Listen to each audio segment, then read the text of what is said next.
Get ready. I'm going to give you the steps to take when you feel stuck, when you feel so anxious or overwhelmed or stressed or whatever that you can't take any action, when you can't get yourself to do the tasks that you want to do or the tasks that you need to do. Feeling stuck could mean that you can't make yourself make an important phone call. It could mean that you can't get yourself to get off the couch to do the dishes.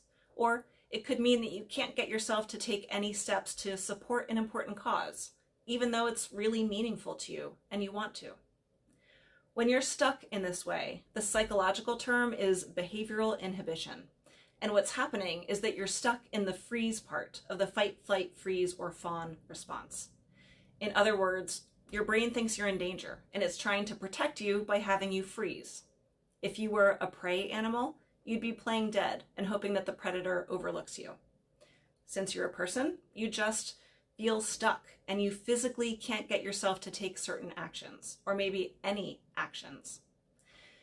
Your brain is trying to be helpful, but it's really just making things worse. So this is an instance where you have to be smarter than your brain. And I'm going to give you the information you need to do that. I'm going to tell you the steps that you need to take to get yourself out of the freeze mode. So let's start with understanding part of what's happening in your brain when you are in the freeze mode. We're going to start by focusing on the amygdala, which is a small almond-shaped structure in our brain that's responsible for processing emotions. The amygdala is especially focused on fear and anxiety. Part of its job is to be constantly assessing what you see and what you hear for danger. If the amygdala thinks that you're in danger, it gets activated and it starts taking steps to protect you from the danger. One of the steps that it takes is to trigger the fight, flight, freeze, or fawn response. In terms of what it sees as dangerous or as a threat, that could be any big emotion, any overwhelming emotion. It could be anxiety, stress, or uncertainty, but it could also be things like expectations, fear of failure, and even deadlines. How we perceive something makes a huge difference in how our brain reacts to it. So a long-term goal is to shift how you experience the things that trigger a freeze response for you. Being smarter than your brain means being able to know that you are not in significant danger when a deadline has been set, for example. For some people, when their amygdala detects threat, they go right to the freeze mode, right to behavioral inhibition. When we're in freeze mode, our dopamine levels drop and our cortisol spikes. In other words, the chemical signal for motivation drops and the stress signal spikes. So feeling really stressed and unmotivated is absolutely going to keep you feeling stuck. Another thing that happens when our amygdala feels big threat is that the bridge between the amygdala and the prefrontal cortex gets weakened. And here's why that matters. The prefrontal cortex is the part of your brain that's able to plan and make good decisions and execute goals, the sort of action part. When the amygdala is being driven by threat, the ability to make good decisions and plan and execute goals gets weaker. In other words, taking action feels much harder.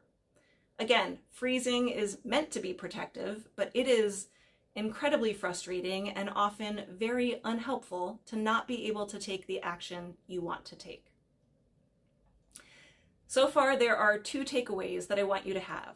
Number one, not being able to take action is not a moral failing. It is a biological issue.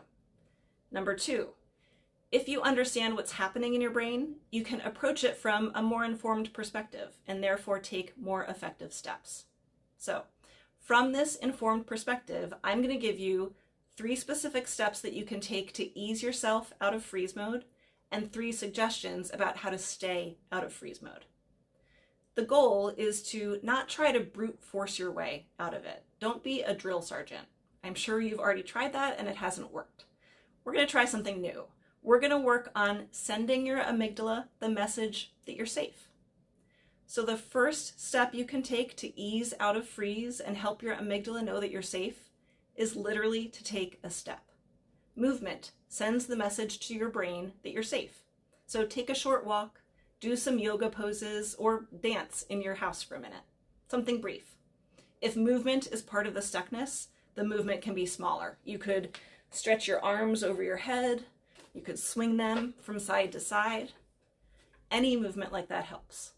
By changing your blood flow, it signals to the brain that the threat state is passing. The second step you can take is to reduce any uncertainty that's part of the issue. Reducing uncertainty sends the message to the brain that you're safe. The brain reads clarity as control.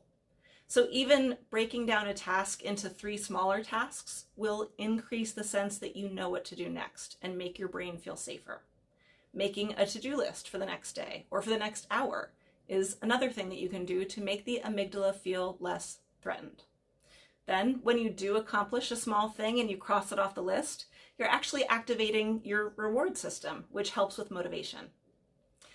The third step is to reach out to somebody. Social connection feels like safety to the brain, as long as it's a safe person. So talk to whoever is in the room with you, or call or text a friend. Doesn't matter so much what you talk about, though you might consider asking for help. But the idea is to feel the connection, to generate a feeling of safety. If possible, physically be around other people. Being around other people generates oxytocin, which in turn helps to deactivate the fight, flight, freeze, or fawn response. So those are the 3 steps that you can take to slowly ease yourself out of a freeze mode by helping your amygdala know that you're safe. The 3 things that you can do to help stay out of freeze mode, in addition to actively reminding yourself that you're safe and that you can manage your emotions, are 1, getting enough sleep. When we're not rested, our amygdala is more easily activated. In other words, it's easier for our amygdala to feel threatened when we're tired. Getting enough rest will counteract this. Number 2, eat enough throughout the day. Stable blood sugar helps keep our dopamine levels steady, which helps keep our motivation steady.